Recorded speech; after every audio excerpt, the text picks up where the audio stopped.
7장 1절, 2절, 3절만 같이 읽겠습니다. 시작. 너희의 쓴말에 대하여는 남자가 여자를 가까이 아니함이 좋으나 음행의 연고로 남자마다 자기 아내를 두고 여자마다 자기 남편을 두라. 남편은 그 아내에 대한 의무를 다하고 아내도 그 남편에게 그렇게 할지라. 여기 보면 3절에 남편은 그 아내에게 대한 의무를 다하고 그랬는데 그리스도인의 의무인데 이거를 이렇게 원어적으로 풀어보면 그 의무가 합당한 사랑 이렇게 표현되어 있어요. 합당한 사랑. 사랑을 표현할 때 이것이 진짜 합당한 사랑이야. 이제 이렇게 이제 의무를 표현을 했는데 또 다르게 표현하면 그 사랑의 의무니까 사랑의 빛 이렇게 표현을 좀 해볼 수가 있겠다는 거죠. 사랑의 빛. 그 빛 반짝반짝 빛나는 빛이 아니고 이렇게 갚아야 될 빛 이런 빛이 있죠. 사랑의 빛.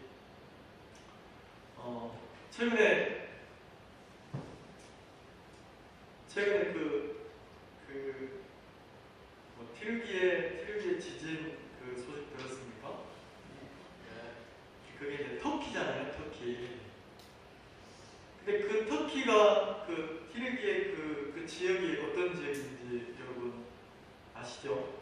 그 사도 바울이 이렇게 복음을 전할 때 그 2차 전도회, 1차 전도회 할 때 지났던 그 지역 그게 이제 소아시아 지역, 그게 이제 그 터키 지역인데 여기 보면 어떤 내용이 나와 있냐면 7장 26절 한번 봅시다.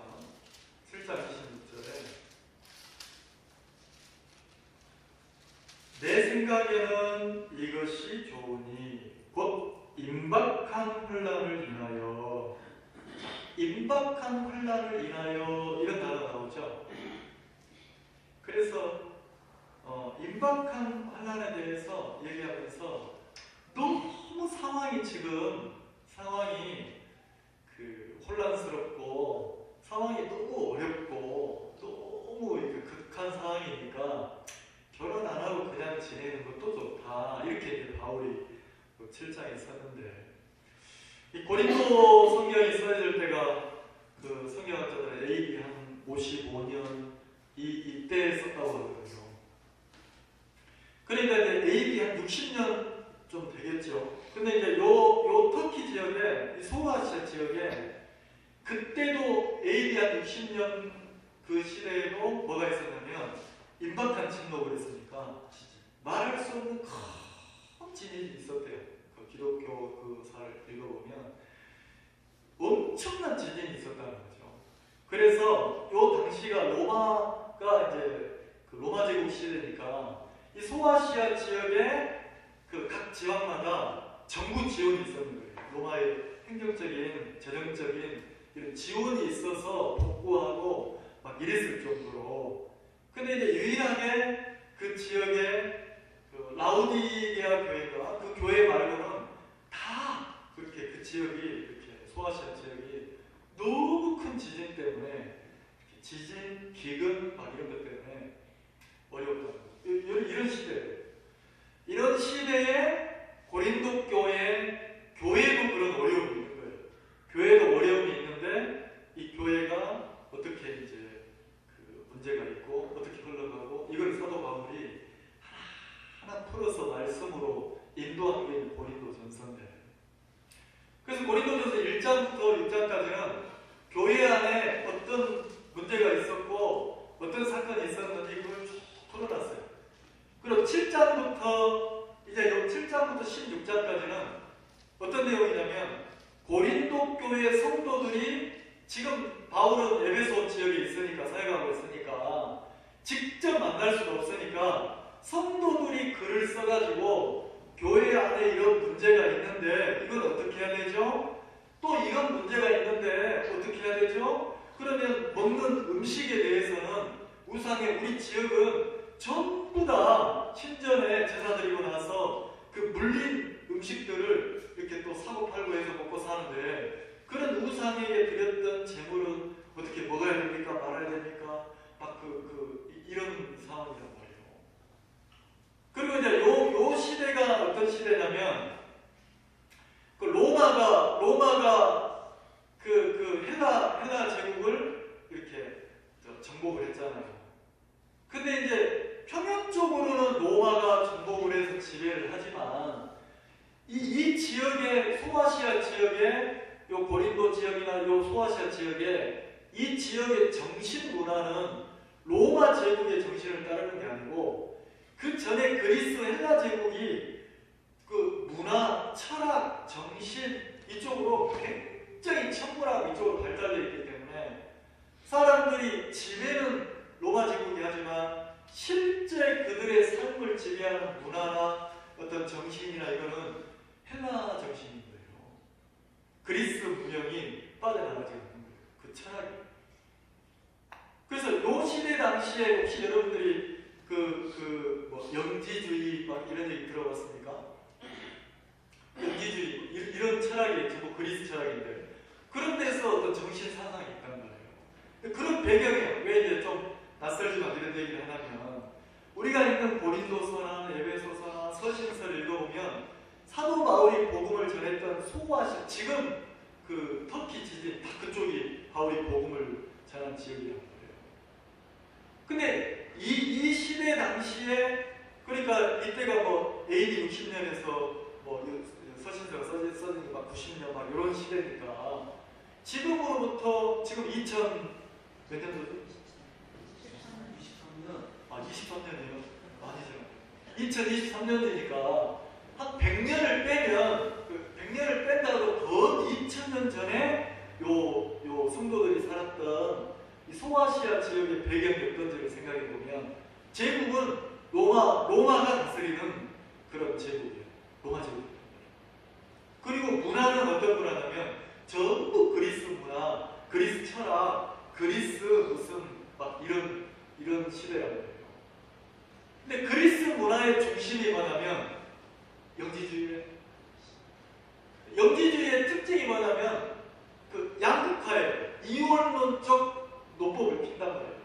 그래서 어떤 걸 주장하면 신을 섬기고 막 그 하나님을 섬기고 신을 섬기고 우상을 섬길 때 이 시대에는 가장 존경받는 게 뭐냐면 얼마나 많은 지식을 가지고 있는 거예요. 그리고 어떤 새로운 지식을 가지고 있는 거예요. 그래서 바울이 유대인의 회당에 가서 토론하고 이렇게 할 때도 뭐라 합니까?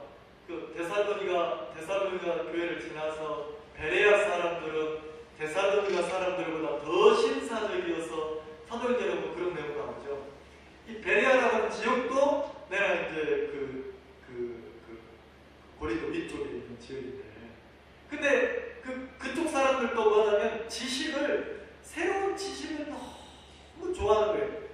그리고 사도행전을 읽어보면 사도 바울이 복음을 전하면서 계속 이렇게 복음을 전할 때 그 어떤 지역에 가면 사람들이 잘 듣는 거예요.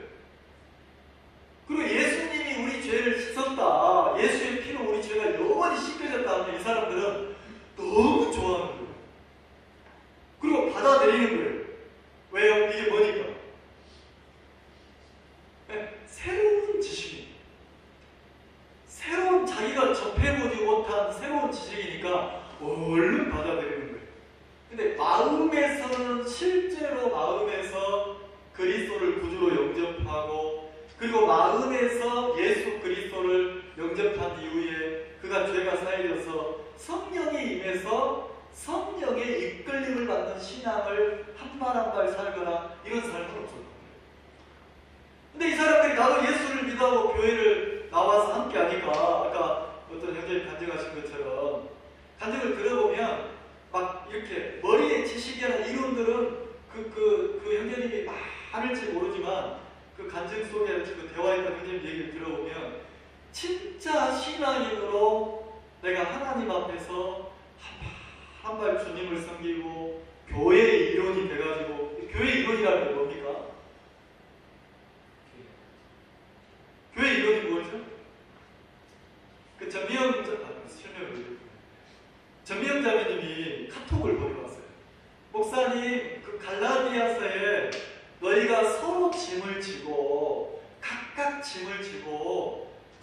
취미라고 했는데 취미 뭐예요? 이렇게 저한테 이제 성경을 읽는데 어렵다 하면서 짐이 뭐죠? 우리가 구원받았는데 왜 또 짐을 지라고 하죠? 이렇게 이제 질문을 해오신 거예요. 그럼 사도 바울이 갈라디아 교회에 그 갈라디아 지역의 형제 자매들에게 복음을 전한 이후에 거짓 형제들이 들어와서 거짓 형제들이 그 구원받은 형제 자매들이 한 사람 한 사람 그냥 주님 앞에서 교회의 일원이 돼서 신앙인으로 사람 앞에가 아니고 한 발 한 발 성령의 인도를 받아서 이렇게 복음을 섬기고 교회를 섬기고 그리스도 앞에 주님 앞에 신앙인으로서 영적으로 막 자라가는 이런 세계를 바울이 가르치고 싶었는데 거짓 형제들이 들어와서 어떤 걸 추구하냐면 지금 너희들이 하는 신앙이 지금 이 시대가 걷고 있는 시대성하고 맞지가 않아. 그래서 그들에게 뭐 하냐면 다시 율법을 지키게 하고 율법의 행위를 강조하고 그리고 이들이 실제 삶은 그 문화, 그리스 문화나 로마 문화나 그 지역의 문화를 따르도록 그 많이 유혹을 했단 말이에요. 그리고 이제 그 갈라디아 성경을 쓰고 막 이랬을 때도 보면 사람들이 구원받고 거듭났어요. 이제 자기식으로 거듭났어요. 그러니까 어떤 식이냐면 예수님을 믿고 죄 없다고 하는 게 너무 좋은 거예요. 근데 막상 교회에 들어와서는 뭘 가지고 들어옵니까? 자기가 지금까지 살아왔던 자기 마음의 지식, 철학, 자기 주관, 자기 소신, 그리고 자기가 옳다고 하는 자기 옳음 이런 것들을 다 가지고 들어온 거예요. 근데 들어왔는데 교회가 성령의 인도를 가르치고 말씀의 인도를 가르치고 신앙인으로 막 교회 안에서 여러분 교회의 이론이 되려면 교회의 이론이라는 단어가 뭐냐면 내가 교회가 아니고 나는 교회를 이루고 있는 한 지체다 이 소리라는 거예요. 이해가시죠? 한 지체다. 그럼 이 한 지체가 소중하지 않다 이 얘기가 아니고 내 주장으로 내 의견으로 교회를 좌지우지 막 이렇게 하자 저렇게 하자 할 수 없다는 거예요.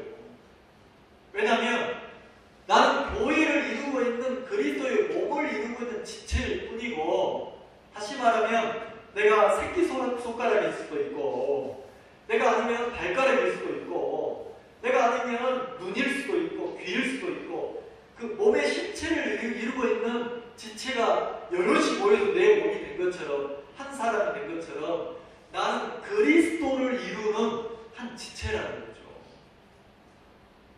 근데 내가 살면서 어떤 내 몸의 신체의 한 지체가 나를 주관해서 막 이끌어갑니까? 내 몸이 머리가 나를 생각이 내 마음의 머리에서 생각이 나를 이끌어갈 때 지체 하나가 손가락 하나가 나는 그 의견 반대 나는 그거 싫은데 자 어떤 사람은 아주 뜨거운 차를 좋아하고 뜨거운 물을 좋아하는 사람도 있어요. 근데 어떤 사람은 음료수를 마셔도 막 시원한 거 아이스 차가운 걸 좋아하는 사람도 있단 말이에요. 근데 자기 주관을 가지고 손가락 하나가 나는 이런데 이런다면 그 몸이 아니라는 거죠. 그래서 그거를 바울이 다시 가르치는 거예요. 그러면서 뭐라 하냐면 각자 교회는 각자 서로 짐을 져라. 그 형제가 죄에 빠지고 연약하면 온유한 마음으로 그를 품어주고 잘못될 수도 있지만 그리스도가 마음으로 품어주고 그리고 각자 교회가 형제 자매들의 짐을 져라. 자 교회 안에 무슨 이렇게 형제가 막 죄를 짓고 막 교회를 혼란스럽게 하고 어지럽히고 아니면 막 세상 것을 가지고 와서 교회를 막 주장하고 이러면 교회가 막 혼란스럽습니까? 안 혼란스럽습니까? 혼란스럽죠? 뭐 태풍이 확 지나가고 나면 막 진짜 난리가 나서 교회도 그렇잖아요. 근데 그렇게 혼란스럽고 나면 형제자매들이 각자 무슨 마음이 찾아옵니까? 신앙 쉽지가 않네. 내가 생각하는 교회와 다른데 나는 이런 교회를 원하지 않았는데 왜 이렇게 이런 복잡한 문제가 생기지? 이러면 세상이나 다를 바가 뭐가 있지? 자 어떤 일이 확 돌고 나면 각 각자 내 속에서 찾아오는 생각이 막 하나씩 와요, 안 와요? 오죠? 그게 오고 나면 그 다음에 무슨 마음이 듭니까? 그 다음에 어떤 마음이 옵니까? 각자 그래, 짐을 내려놓고 어디로 가자. 내가 언제 뭐 신앙한다고 했나? 내가 또 신앙해보니까 굳이 뭐 이거 무슨 편한 얘기를 해도 아이고 신앙 안 할 때보다 더 복잡하고 더 힘들다요. 그리고 막 그 내 속에서 어떤 기회가 막 찾아오지 않아요? 요때 내가 나도 확 교회를 떠나둘까? 요때 나도 믿음을 그만둘까? 막 다시 말해서 짐으로 표현했어요. 바울은 짐. 그 짐을 뭐 하고 싶어요? 각자 짐을 지고 싶어요. 요때 각자 짐을 확 내려놓고 싶어요. 근데 바울은 뭐라 하냐면 각자 서로 짐을 지라 이래 돼요. 그리고 또 자기가 자기 스스로 짐을 지고 자기 짐을 지고 이렇게 표현합니다. 자, 각자 짐이라는 것은 자, 교회를 이룰 때 하나님이 우리에게 맡기신 믿음의 짐들이 분량대로 있습니까? 없습니까? 자, 가정이 교회의 그림자인데 자, 가정을 이룰 때도 가정도 각자 가족의 구성원들이 지어야 할 짐들이 있어요, 없어요? 아버지는 아버지대로 지어야 할 짐이 있고 어머니는 어머니대로 지어야 할 짐이 있고 아들은 아들대로 또 아이는 아이대로 손녀는 손녀대로 지어야 할 짐이 있어요, 없어요? 있어요. 근데 만약에 어떤 한 사람이 같이 가정의 짐을 지다가 뭐 무슨 어려운 일이 생겨가지고 큰 사고가 생겨가지고 그 아버지가 돌아가셨던 어머니가 돌아가셨던 그 짐이 그 자리가 딱 없어지면 나머지 사람들이 그 짐을 다 감당합니까? 하죠? 그러면 아버지가 계시다가 아버지가 안 계시면 어때요? 쉽습니까? 더 버거워집니까? 왜요? 그 아버지가 지는 짐을 뭐 해야 되니까? 다 나눠서 또 져야 되니까. 그 가정이나 교회나 똑같다고 바울은 가르치는 거예요. 근데 우리 마음은 어떻습니까? 우리 마음은 어떤 그런 일들이 왔을 때 갈라디아 교회도 형제들이 많은 사람이 구원받고 교회를 이루다가 거짓 형제들이 가만히 들어와서 신앙을 흔들었어요. 신앙이 흔들리고 나니까 마음이 흔들리고 나니까 형제들이 어떻게 바뀌었냐면 맞냐 틀리냐 옳으냐 그러냐 이렇게 해야 되냐 말아야 되냐 이렇게 바뀌었어요. 그러다 보니까 각자 형제들이 어떻게 하냐면 그 짐을 지고 있던 믿음의 신앙의 짐을 지고 있던 그 짐을 내려놓고 그냥 세상으로 떠나버리는 사람들도 많았던 거예요. 그래서 바울이 말하겠냐면 각자 서로 짐을 져라. 그리고 또 자기 짐을 지고 하나님 앞에 한 발 걸어가는 거예요. 그러니까 신앙의 길을 떠나서 그리스도의 성령의 인도를 받고 그 세계를 걷는 길들을 버리지 마라. 이렇게 바울이 그 짐이라는 거예요. 그러면 요 고린도 성경을 고린도전서를 쓸 때도 매나 그 같은 시대예요. 같은 시대라는 거죠. 그리고 이 고린도라는 지역은 갈라디아 지역도 그렇지만 고린도는 더 막 그리스 문화가 막 이렇게 로마 문화가 굉장히 심했던 지역이에요. 그리고 막 종교적으로도 굉장히 문란하고 사회적으로도 완전히 이렇게 좀 이렇게 그 무슨 뭐 향락의 도시고 이런 지역이었단 말이에요. 근데 이때는 또 뭐가 많이 인정을 받았냐면 그 지식, 철학, 어떤 새로운 지식을 가진 예를 들어서 그 영재님 나오셔서 그 이영재님 나오셔서 얘기하는데 막 새로운 지식을 막 얘기하잖아요. 그럼 다른 사람들이 와 대단하네. 어떻게 저런 새로운 지식을 자기가 또 받아내요. 그래 지식이 있는 사람을 막 귀하게 여겨주는 거예요. 우리 식으로 말하면 영적 취급을 하는 거예요. 그래 지식이 없으면 그런 취급을 안 하는 시기였단 말이에요. 그래서 어떤 논리가 많았냐면 이원론적인 논리가 많았어요. 이원론적인 논리가 교회 안에서 이원론적이라는 뭐냐면 영과 육을 두 개로 딱 나누는 거예요. 영과 육을 나눠서 하나님이 예수 그리스도를 통해서 뭘 살렸냐면 우리 영을 살렸으니까 육은 유익하다. 그래가지고 영과 육을 딱 나눠서 내가 어떤 생각이나 지식은 딱 맞지만 몸은 신경 쓸 거 없다 이렇게 생각해요. 그래서 내가 생각으로 내가 하나님을 섬겨야지, 내가 주를 섬겨야지, 내가 막 영적인 걸 생각하고 그 생각을 막 하고 있으면 이 생각이 뭐라고 생각해? 이게 나다. 그리고 실제 삶은 막 안에 쪽으로 패고 막 술 마시고 막 죄짓고 막 도둑질하고 막 이러는 거예요. 그건 누가 했어요? 그건? 그렇게 살면서도 머리에서는 하나님을 생각하고 이러니까 이게 신앙이라고 생각하는 거예요. 그리고 실제 몸은 어떻게 살아요? 자, 몸이라고 표현했는데 삶이에요. 삶. 실제 삶은 그 지역의 문화를 따르고 그 시대의 흐름을 따르고 막 그 고린도 교회가 문란하니까 막 그렇게 성적으로 타락하고 그리고 막 그 우상을 섬기고 막 욕심을 부리고 막 이렇게 살았단 말이에요.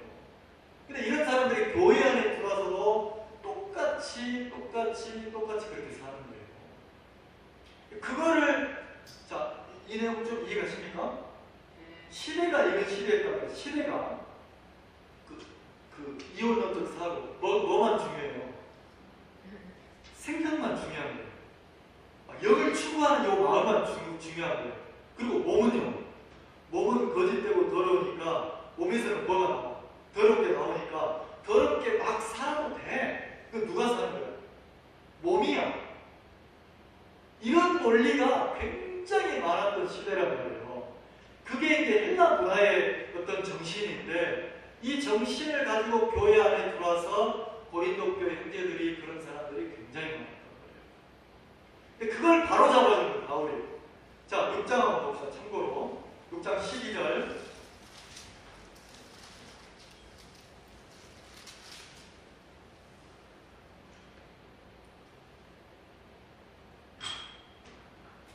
자, 이 시대 사람들은 정신이 나가 몸은 내가 아니다.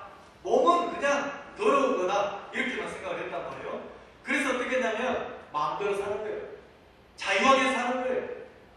자, 그래서 12절, 6장 12절 한번 읽어보겠습니다. 시작. 모든 것이 내게 가하나 다 유익한 것이 아니요 모든 것이 내게 가하나 내가 아무에게든지 제재를 받지 않으려. 이게 진짜 엄청난 얘기잖아요.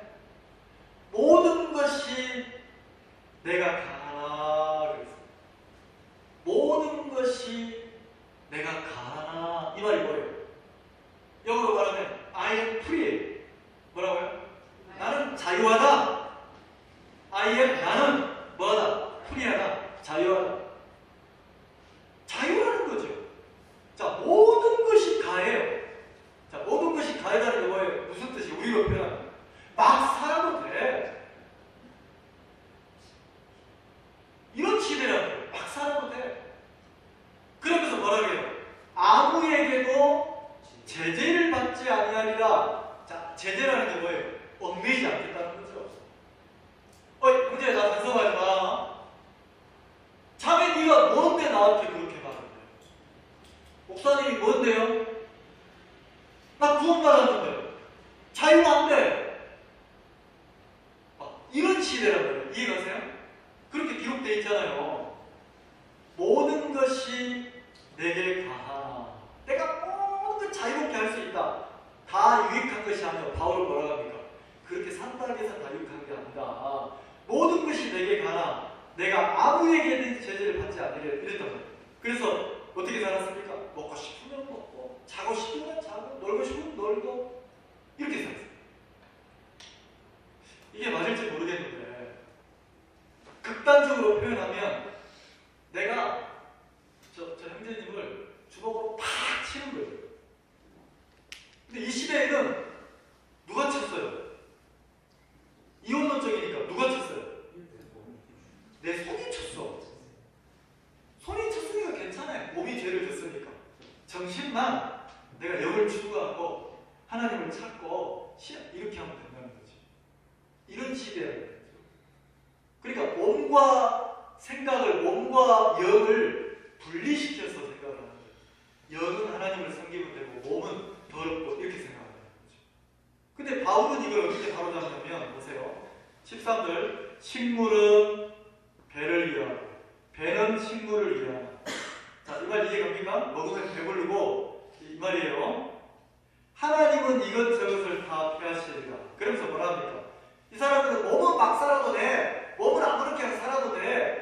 몸은 그냥 우리가 이 시대를 따라 사는 거야. 이렇게 사는데 바울은 뭐라 합니까? 그들에게 몸은 자, 이 시대의 고린도 지역의 사람들은 몸을 어떻게 살았어요? 남자들 신전에 가서 제사 드리고 그리고 어떻게 하면 신전에 봉사하는 그 여인들과 성적으로 동침하고 그리고 또 목욕탕 가서 목욕하고 아주 불란하게 살았잖아요. 뭐가? 몸이. 근데 구원받은 사람은 또 그렇게 살았다는 거예요. 이게 뭐예요? 어디 문화입니까? 고린도 지역의 그 그리스 문화라는 거예요. 로마 문화고 그리스 문화. 세상 풍속이라는 거죠. 그런데도 이 사람들은 아무렇지도 않았어요. 왜? 그거 누가 한 거니까? 내 몸은 어차피 더러우니까 내 몸은 그렇게 살 수 있는 거지. 근데 언젠가는 이 몸을 버리고 그냥 썩 없어지는 거고 내 영은 구원받았으니까 이런 식으로 교회 안에 사는 사람들이 있어요. 근데 몸이 그렇게 산다는 것은 성령에 이끌리는 겁니까? 실제 세상 문화에 이끌리는 겁니까? 이해가시죠? 잘못됐는데 잘못된지를 모르는 거예요. 그래서 바울이 다시 말씀을 통해서 편지를 써가지고 이끌어줘요. 몸은 음란을 위하지 않고 오직 누구를 위한다고? 주를 위하여. 주는 누구를 위해? 자, 이렇게 말하면 주님과 내 몸이 떨어졌습니까? 하나입니까? 그걸 설명해요. 자, 14절 하나님이 주를 다시 살리셨고 또 그의 권능으로 우리를 다시 살리시리라. 자, 하나님이 다시 살렸다는 거예요. 그러면서 뭐라 합니까? 15절 같이 읽어봅니다. 시작. 너희 몸이 그리스도의 지체인 줄 알지 못하느냐? 내가 그리스도의 지체를 가지고 창기의 지체를 만들겠느냐? 결코 그럴 수 없느냐? 자, 너희 몸이 누구의 지체라고요? 자, 몸과 영을 나눴습니까? 구원받은 사람은 그리스도의 영이 그 속에 계시는데 이제 몸도 누구 것이라고? 네, 주님의 것이라고. 그러면 내가 주님의 것이 됐으면 육이 원래 악하니까 우리 형제자매들도 그런 소리 하는 사람 많아요. 원래 육신은 더럽잖아요. 그리고 막 뭐라 합니까? 자기 육에서 올라오는 생각을 계속 막 주장하는 거예요. 그러면서 무슨 생각을? 원래 육이 그렇지 뭐. 자, 그러면 지금 내가 영을 따르는 겁니까? 육을 따르는 겁니까? 내 육을 용납하고 따르는 거예요. 근데 바울은 뭐라 하냐면 너희는 그리스도의 지체다. 이 말은 그리스도와 내가 한 몸이 됐다. 그럼 이 몸도 어떻게 합니까? 육신의 욕구나 육신의 어떤 생각을 세상을 따라가야 됩니까? 그리스도에 이끌려야 됩니까? 그리스도를 섬기는 데 쓰이는 도구가 돼야 됩니다. 도구. 로마서에서는 의의 병기 도구라고 했단 말이에요. 그럼 그 의의 병기에는 구원받은 영만 말하는 게 아니고 나를 통째로 의의 병기라고 했단 말이에요. 자, 그래서 뭐라 합니까? 자, 16절 창기와 하는 자는 저와 한 몸인 줄을 알지 못하느냐. 자, 이 말 표현이 창기와 가늠하는 자는 창기와 한 몸이 됐어야 안 됐어요? 자, 구원받고 주님과 합해졌다면 나는 주님과 한 몸이 됐어야 안 됐어요? 자, 영 따로 몸 따라가 아니고 내가 구원받아서 그리스도의 영이 내게 들어왔다면 나는 이제 그리스도의 몸이다. 그리스도와 한 몸이다. 이걸 얘기했어요. 이해가시죠? 그래서 뭐라고 하니까 17절 자, 주와 합하는 자는 한 영이니라. 자, 주님과 내가 그리스도를 구주로 영접했으면 주님과 내가 내 영혼이 이제는 죄가 사여지고 한 영이 된 것처럼 자, 몸도 이제 누구 것이 됐다는 겁니다. 자, 그래서 뭐라 그래요? 자, 19절 같이 읽어봅시다. 너희 몸은 너희가 하나님께로부터 받은 바 너희 가운데 계신 성령의 전인 줄을 알지 못하느냐. 자, 너희 몸은 더럽다, 너희 몸은 악하다, 너희 몸은 막 살아도 된다, 너희 몸은 원래 육은 그러니까 용납해야 돼. 자, 이렇게 말했으니까 너희 몸은 너희가 하나님께로부터 받은 바 너희 가운데 계신 성령의 전. 자, 성령의 전이라고 그랬으니까 막 내던져야 된다고 했습니다. 자, 성령의 전이란 말이 뭐죠? 성전이에요. 성전. 하나님의 영이 거하시는 전. 자, 그러면 그 성전을 구약으로 말하면 뭐냐면 구약에는 성막이에요. 자, 성막 안에 기구들은 전부 다 금으로 쌓여있잖아요. 근데 안에는 뭡니까? 안에는 법궤를 만들 때 조각목으로 그랬어요. 조각목으로. 조각목이 우리나라식으로 표현하면 가시나무, 아카시아 나무 종류란 말이에요. 그러면 아카시아 나무, 가시나무는 하나님이 창조한 겁니까? 자, 가시와 엉겅퀴는 창조에 속합니까? 저주에 속합니까? 땅은 저주를 받아서 가시와 엉겅퀴를 내라 그랬으니까 어떻게 보면 아카시아 나무는 쓸모없는 심판의 대상, 저주의 나무란 말이에요. 근데 그 나무를 베가지고 그 조각목으로 성막 안에 기구를 만들어서 무엇으로 쌉니까? 정금으로 써요. 정금으로 쌌다고 했어요. 금으로. 그러면 안에는 저주받아야 될 조각목인데 가시나무인데 금으로 다 쌌어요. 정금으로. 정금이라는 뜻은 이 세상에 속한 금이 아니에요. 하늘에 속한 금이에요. 하늘에 속한 거룩함으로 쌌다는 거예요. 그러면 이제는 조각목입니까? 성전 안에 하나님을 섬기는 아주 거룩한 성전의 기구입니까? 이 말 이해가세요? 그럼 우리는 한 사람 한 사람 하나님 앞에 저주의 대상이에요. 심판의 대상이에요. 내 것으로는, 내 자신으로는 하나님을 섬길 수 없어요. 그냥 나는 저주의 대상일 뿐이에요. 심판의 대상일 뿐이에요. 근데 하나님의 은혜로 어떻게 합니까? 그 나무가 잘리고 베어져서 심판되고 무엇으로 쌓입니까? 정금으로 쌓입니다. 하나님의 것으로 거룩하게, 의롭게, 온전하게 쌓인다는 그 기구들이 성전 안에서 하나님을 섬기는 성전의 기구로 딱 하나씩 자리 잡고 있는 거예요. 그러면 지금으로 말하면 그게 성전인데 지금 이 시대로 말하면 이게 뭐냐? 예수님. 예수님 뭐라 했습니까? 헤롯 성전을 내가 너희들 이 성전을 헐어라. 그러면 내가 사흘 안에 이 성전을 다시 세우리라. 예수님 당신 몸을 가리킵니다. 거룩한 성전. 그러면 그 예수님이 성전이고 다시 말해서 지금 이 시대로 말하면 교회예요. 교회.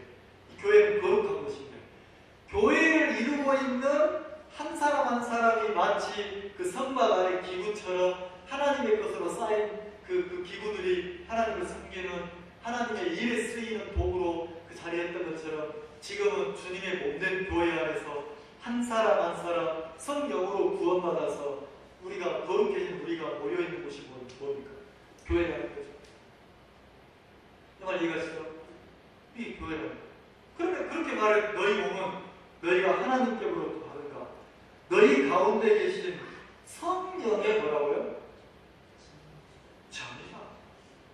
그러면서 뭐라고 합니까? 너희는 너희 것이 아니라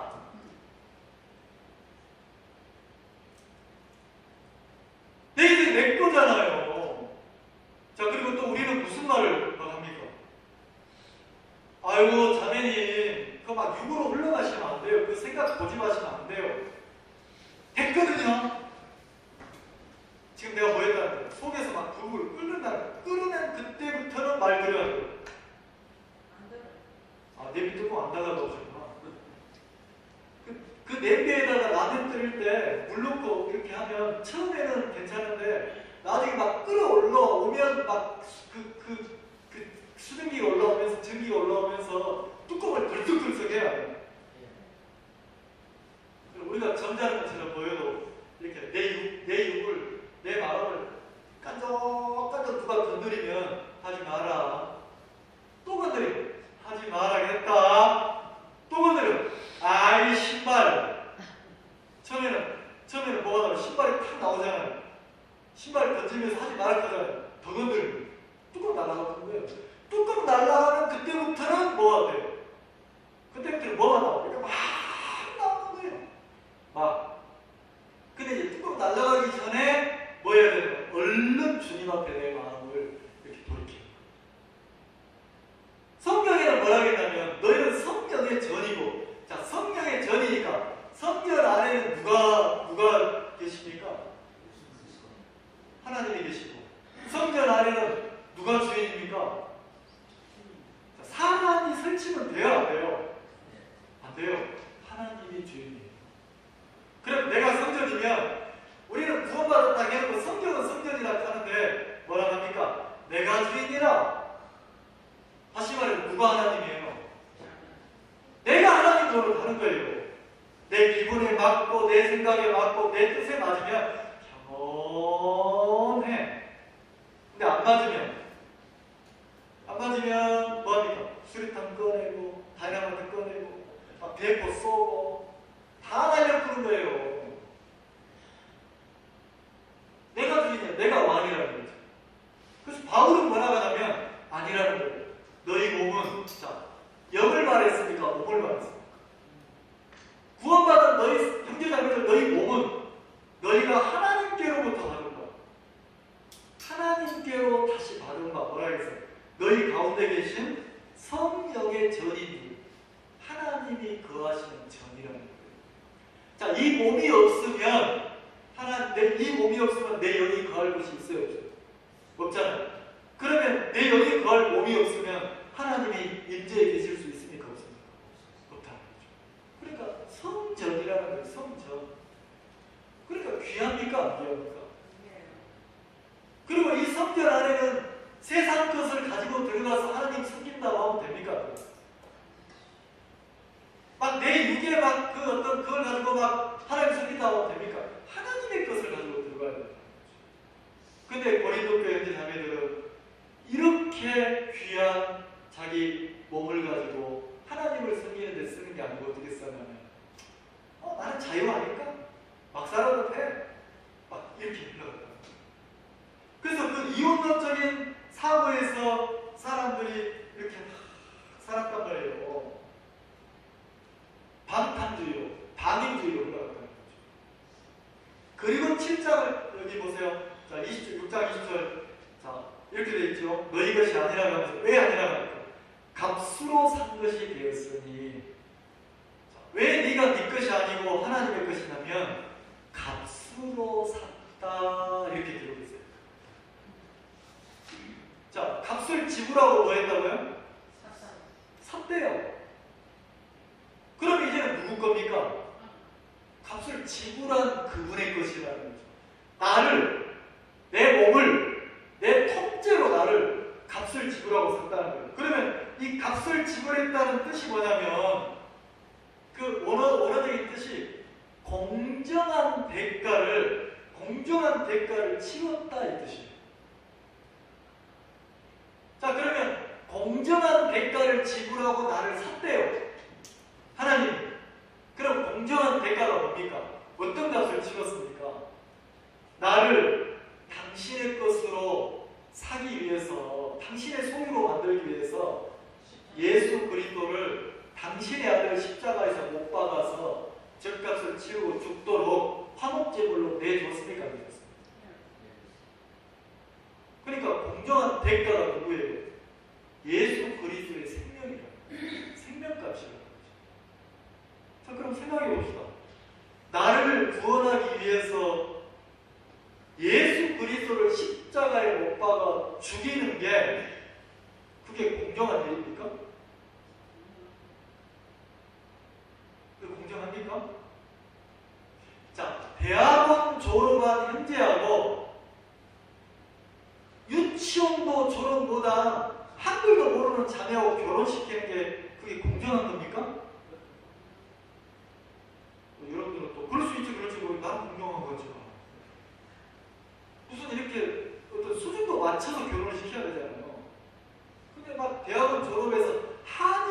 아내하고 중졸 형제하고 막 결혼시켜 준 거예요. 그리고 어떤 일이 벌어지냐 평생 싸우는 거예요. 그러면 그 형제는 평생 자격지시면서 이러는 거예요. 왜? 레벨이 안 맞으니까. 자, 공정한 대가라는 게 뭐예요? 맞춰주는 거잖아요. 그럼 나를 살리려면, 나를 구원하려면 내 가치에 맞도록 맞는 어떤 대가를 치르면 되잖아요. 이해가죠? 근데 창조주이신 하나님이신 예수 그리스도를 생명값을 지불하는 게 그게 공정한 대가입니까? 내 생각에는 공정하다고 생각이 안 돼요. 근데 하나님은 이걸 보고 뭐라고 하면 공정하잖아요. 그러니까 하나님 편에서는 나라는 사람을 한 생명을 어떻게 여깁니까? 당신의 생명처럼 여깁니다. 당신의 생명처럼. 그러니까 나라는 사람의 가치가 대단한 거죠. 그렇게 소중하다는 거죠. 근데 우리는 나를 그렇게 귀하게 소중하게 잘 안 여기는 거예요. 세상으로 내가 막 흘러가면 어때? 뭐 이거 다 그런 거지 막 한 거지 흘러가면 되지 뭐 막 이러는 거죠. 그리스도 안에서 우리가 또 배우고 걸어가야 될 세계가 있는데 이 고린도 교회 현재 자녀들은 잘못 흘러가요. 방임주의. 근데 또 7장에 나오니까 어떤 내용이 나오냐면 7장에는 7장 1절, 자 7장부터 16장까지는 이제는 바울이 교회에 어떤 분이 이걸 말하는 게 아니고 고린도 교회 형제 자매들이 바울에게 편지를 써가지고 우리가 이런 문제가 있는데 어떻게 해야 돼요? 어떻게 해야 돼요? 물었어요. 그거를 다시 답장을 써가지고 그 편지를 써서 하나하나 풀어준 내용이 7장부터 16장까지. 7장에는 어떤 내용이냐면 너희의 쓴 말에는 자, 너희의 쓴 말에 대하여 그랬습니다. 자, 너희의 쓴 말에 대하여 자, 누가 썼다는 겁니까? 고린도 교회에서 바울에게 편지를 써가지고 질문을 했다는 거잖아요. 맞죠? 근데 뭘 질문했습니까? 남자가 여자를 가까이 아니함이 좋으나 아주 이상하고 진짜 듣도 보도 못한 질문을 하는 거예요. 남자가 여자를 가까이 하지 말아야 되는 겁니까? 이게 신 아닙니까? 이렇게 질문했다는 거죠. 그 말은 뭐냐면 남편이 아내하고 사랑을 나누면 안 되는 겁니까? 잘못된 겁니까? 이렇게 질문했다는 거죠. 왜냐하면 이 고린도 교회에 이제는 또 어떤 식으로 흘러가냐면 뭡니까? 금욕주의죠. 금욕주의. 하나님을 섬기려면 이 더러운 육으로 섬길 수 없어.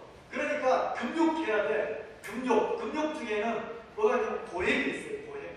자기가 막 고행을 하면서 자기 육을 치면서 막 그냥 무릎으로 막 계단을 올라가고 막 그 불 위를 걷고 막 이러면서 그 고통을 자기가 당하면서 육을 막 자제하면서 막 이렇게 하나님을 섬겨야 하나님이 받으신다. 금욕주의에서 흘러나온 잘못된 그 가르침이 고린도 교회 형제 자매들을 이루겠다.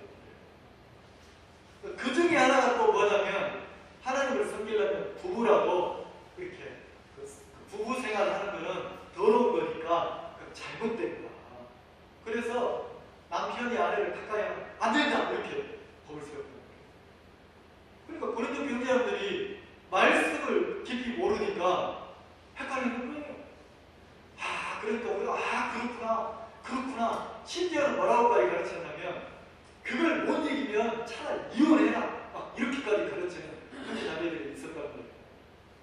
그러니까 교회가 완전히 쑥대 맞은 거예요.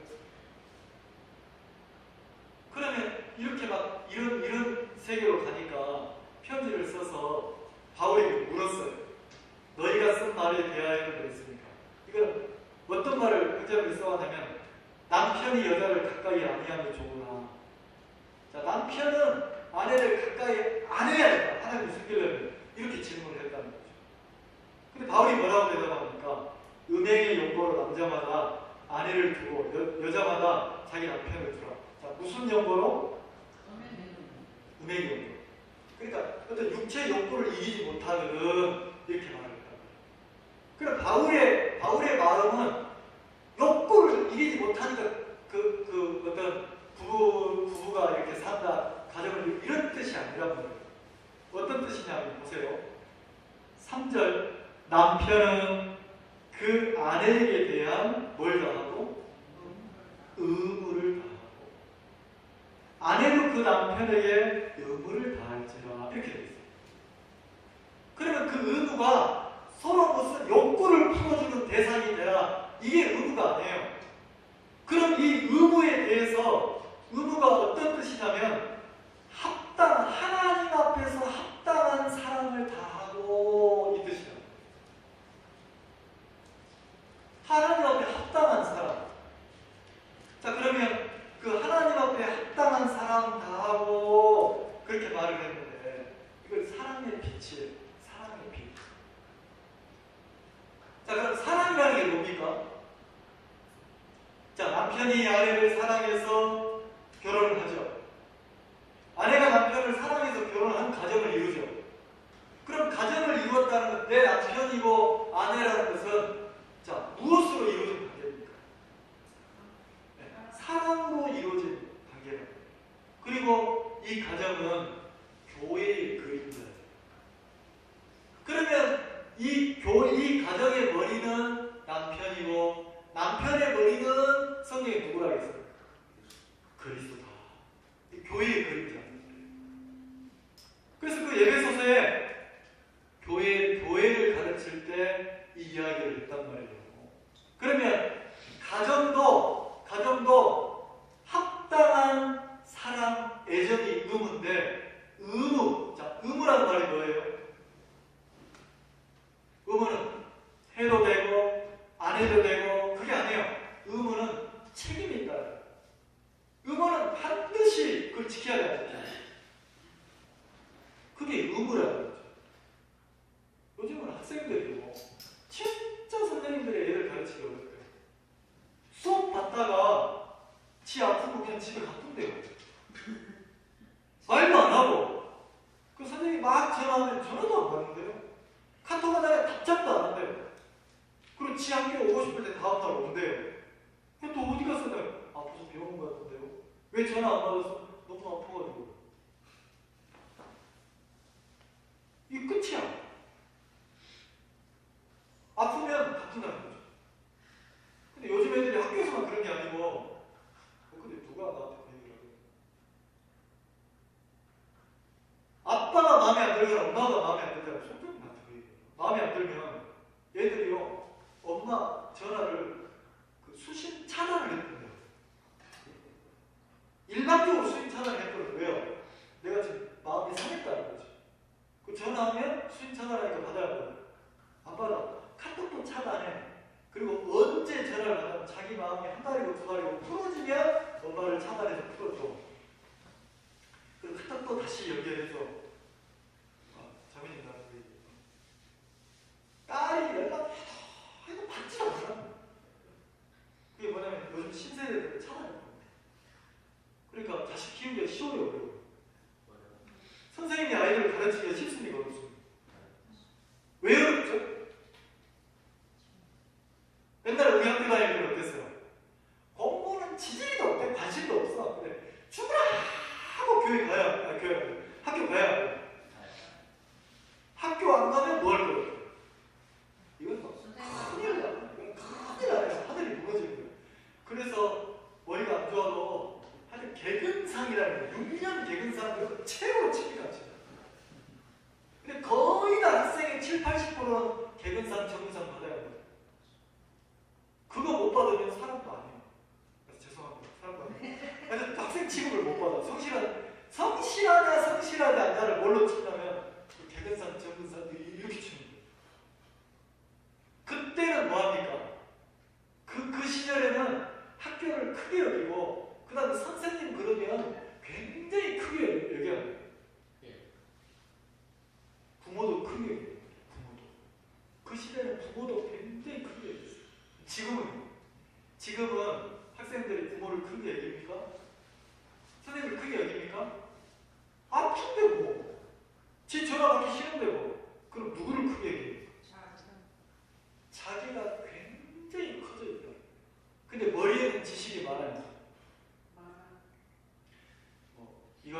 오셔가지고 성경 공부하는데 숙제를 내주니까 힘들기도 하고 좋기도 하고 막 이러시는데 너무 수준이 낮은 것 같아요. 우리 저 김해 자매들은 뭐라고 하냐면 나보고 막 대들더라고. 나보고 막 뭐라고 한 거예요. 자매님 뭐라고 하냐, 목사님이 돼가지고 왜 숙제를 똑바로 안 내줍니까? 숙제를 내줘야죠. 숙제를 냈다 안 냈다면 우리가 숙제를 합니까? 숙제를 내줘야 돼요. 난 숙제 안 내도 없다는 거 처음 봤어요.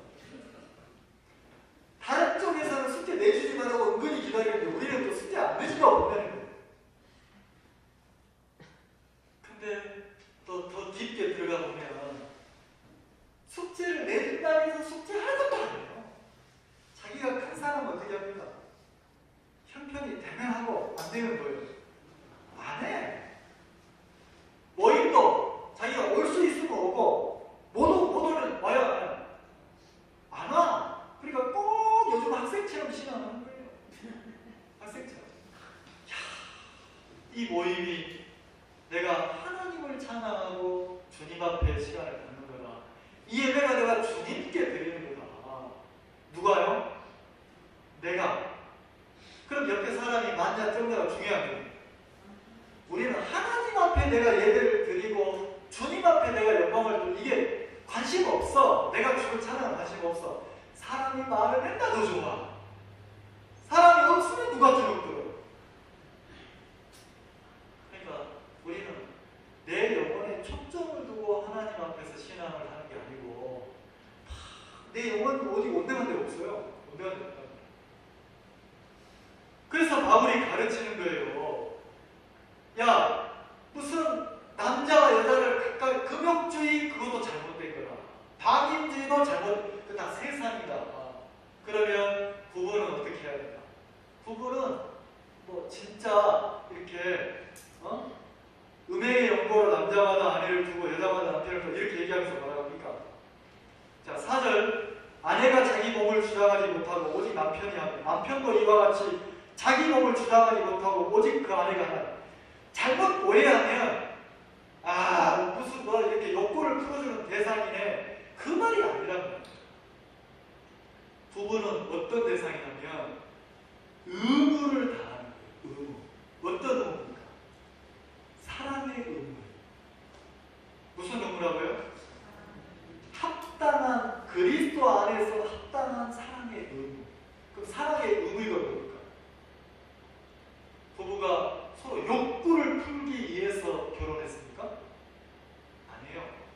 하나님의 사랑으로 서로를 사랑하고 아끼고. 사랑 속에는 뭐가 들었습니까? 여러분 사랑 속에는 뭐가 들었어요? 희생이 들어있고 섬김이 들어있어요. 그 다음에 의무가 들어있고 책임이 들어있어요. 자, 부모는 자식을 낳으면 자식을 사랑합니까? 그 사랑 속에는 부모로서 자식을 잘 돌보고 잘 키워야 되는 의무와 책임이 따라야 돼요. 따르죠? 부모가 그 의무를 저버리면 아이가 너무 사랑을 받지 못하고 그런 거예요. 그럼 가정은 무슨 막 이래라 저래라 법이 아니고 하나님의 합당한 사랑으로 서로를 섬기고 그리스도의 사랑으로 섬기고 배려하고 기다리고 이게 진짜 가정의 참 모습이에요. 그럼 이거는 가정은 교회의 그림자니까 교회로 적용을 하면 교회는 어떻습니까? 교회로 내 마음으로 사람들을 막 대해야 되는 게 아니고 그리스도의 사랑으로 형제를 대하고 자매를 대하고 성도의 합당한 예절로 서로 존중하고 이런다는 거죠. 이 말 이해가시죠? 그게 의무예요. 누구의 의무? 교회를 이루고 있는 교회의 일원으로서 내가 가져야 될 의무라고 해요. 자, 따라서 해보세요. 나의 의무. 자, 의무 속에는 뭐가 따라요? 나의 책임. 자, 그러면 교회 안에서 하나님의 사랑으로 합당한 사랑으로 서로를 대해야 될 의무가 있어요. 근데 내가 그걸 못 배우면 내 육에서 어떤 생각이 올라오면 그 생각으로 확 몰아껴든다는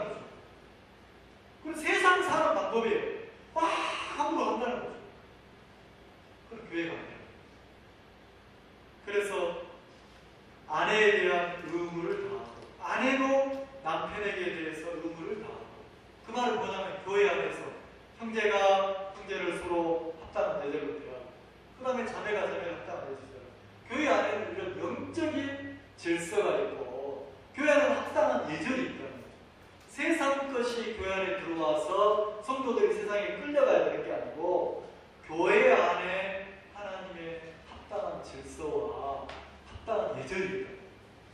기도하겠습니다.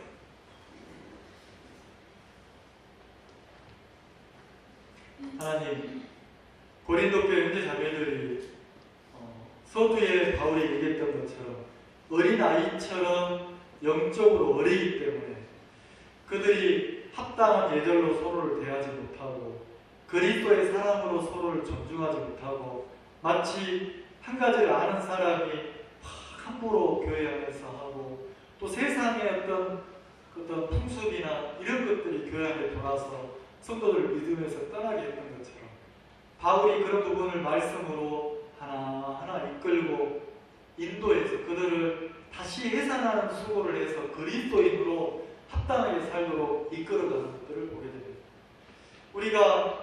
우리도 교회 안에서 잘못된 생각을 가질 때가 참 많았습니다.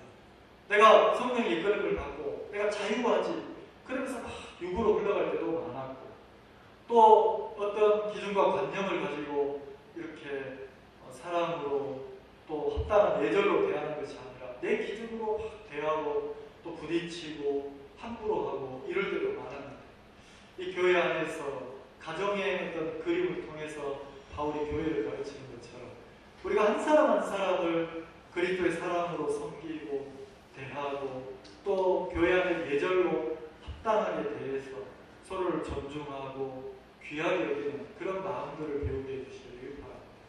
우리 교회 안에서 그리스도의 사랑을 느끼고 마음껏 하나님의 사랑을 받아서 이 세상에 쓸모없는 우리를 구원하신 주님의 사랑 안에서 우리가 쉼을 누리고 평안을 누릴 수 있도록 허락해 주시길 바랍니다. 각자 짐을 지고 또 서로 짐을 지고 이 교회를 배우면서 그리스도의 사랑을 배우면서 우리가 신앙의 세계가 한 발 한 발 더 자라나게 되길 바랍니다. 사랑하는 형제 자매들을 축복해 주시옵소서. 예수님의 이름으로 기도를 드리겠습니다.